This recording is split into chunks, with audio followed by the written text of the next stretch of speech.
शांति का राजा चैनल के सभी दर्शकों को मेरा जय यीशु। 40 काल के इस समय में आज हमारे मनन चिंतन का विषय है आनंद। इस वर्ष 2020 के साथ हम 21वीं सदी के एक और पड़ाव को पार कर चुके हैं। यह सदी है जब हम संचार के माध्यमों से घिरे हुए हैं। यह सदी है जब हम मनुष्य इतने सक्षम हैं कि दुनिया के एक छोर से दूसरे छोर की यात्रा क्षण भर में पूर्ण कर सकते हैं। यह सदी है जब हम और हमारा जीवन साधनों से घिरा हुआ है, और यदि हम कहें तो मनुष्यों की जगह संसाधनों ने ले लिया है। अपनों की जगह या तो हमने अपने आईफोन या आईपैड को दे दिया है। बूढ़े माता पिताओं को देखभाल करने के लिए बच्चों के पास समय नहीं है। छोटे बच्चों को समय देने के लिए माता पिताओं के पास गुणवत्ता समय नहीं है। आज हमारे पास ऐशो आराम के कई साधन हैं, किंतु हमारी मन और आत्मा उदास है।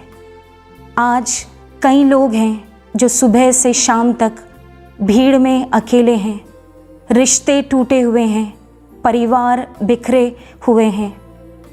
हम में से कई लोग ऐसे होंगे जिन्होंने जीने की आस छोड़ दी है, अच्छाई में विश्वास छोड़ दिया है, रिश्तों पर भरोसा करना छोड़ दिया है।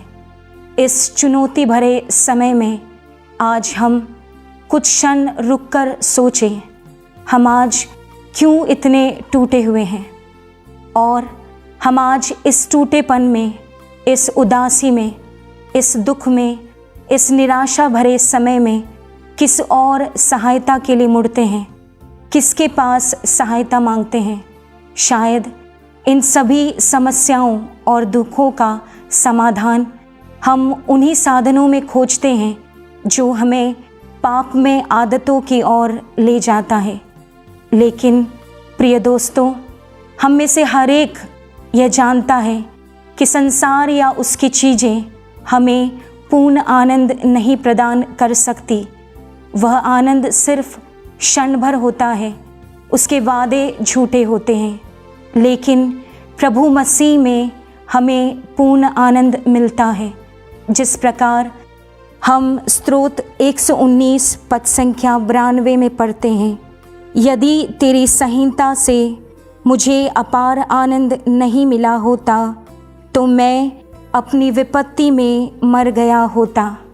आज हम क्यों टूटे हुए हैं, हम क्यों बिखरे हुए हैं, हम क्यों निराश हैं, हम क्यों आंसुओं में हैं? इन सभी प्रश्नों का जवाब हमें पवित्र बाइबल देता है।